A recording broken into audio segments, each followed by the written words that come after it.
Are you looking for 3 reading tips that can make reading practice in your home go so much smoother and be so much more enjoyable starting today that are really low prep and really easy to implement? Go ahead and stay tuned because that's exactly what we're going to be talking about today. So I am a reading teacher with a bachelor's degree in education, and now I am a homeschooling mom. So I am bringing all of my top tips and tricks that we use in our house to teach reading to your home. So if you are new here, welcome. And if you are returning, welcome back.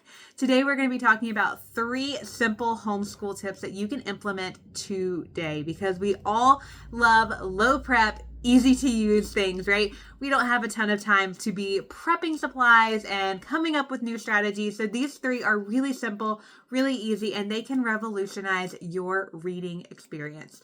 So let's go ahead and dive in. Number 1, keep it short and sweet.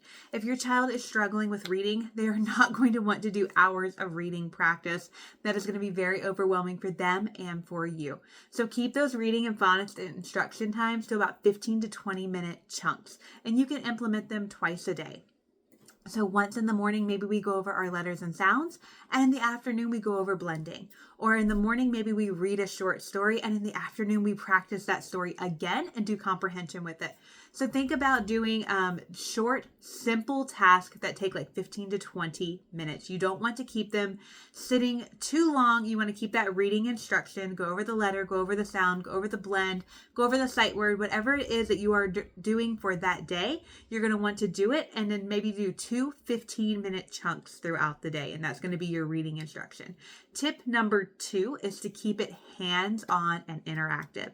If you have a learner who does not want to sit still, who does not want to continue going over flashcards, find ways to make it interactive. And this does not have to be super expensive. So if you check out my shorts, I have listed a couple of reading tips that we use in our house.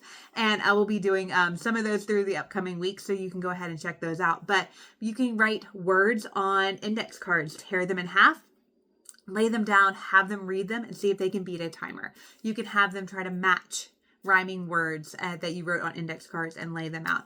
You can also have them write a word in the sand. Spell it. Spell this word. Man. Man. 3 sounds. Can you spell it? And have them write it in some sand for you or make it out of Play-Doh.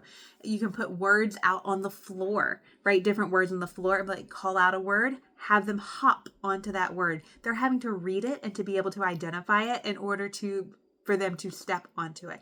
So those are just really easy, really simple ways of making reading fun and interactive. You can make it engaging, getting them up, getting them moving. I have found in my 10 years of teaching experience that when kids are connected with a topic, whether it is reading, history, phonics, grammar, if they're able to feel and hear and see, they are getting 3 different types of learning, and it is going to connect in their brains so much faster and so much easier. And it's going to be so much more enjoyable for you and for them.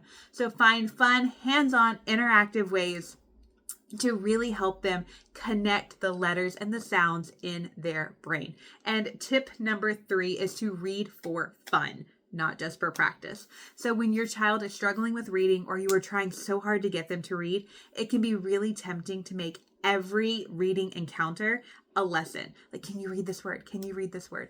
But part of reading and part of learning to read is to learn that reading is fun, it is enjoyable, and it is exciting. So read for fun. Have a good mix. Your child does need to practice reading, but they also need to hear you read to them. So find books that they love to read. Find those characters that they love. Find stories that are of interest to them. We have read everything from DC superheroes to Disney princesses to Elephant and Piggy and The Pigeon and Mo Willems. You can see I've kind of got my reading background back here for our homeschool. And we love all characters. All of our reading is learning. So trace those words with your finger, make the voices, do the inflections, make reading exciting because children are made readers when they are read to by their parent. So if you want to create a strong reader, because readers are our future leaders, they're the ones who learn and absorb that information and take in so much. If you want to have a reader, be a reader. Let them see you reading and also read to them. Even if they are getting older, find those chapter books, find those things that are fun and exciting, and have that reading time together. Read to your child. It's recommended at least 20 minutes a day. So Make reading fun, not just practice. So those are 3 really simple tips that you can implement today that is going to revolutionize your reading. If this was helpful, I would love if you liked and subscribed. We're going to be talking about all things reading and homeschooling and mom life here on this channel. I would love to have you stick around, and I hope this was helpful, and I'll see you next time. Goodbye.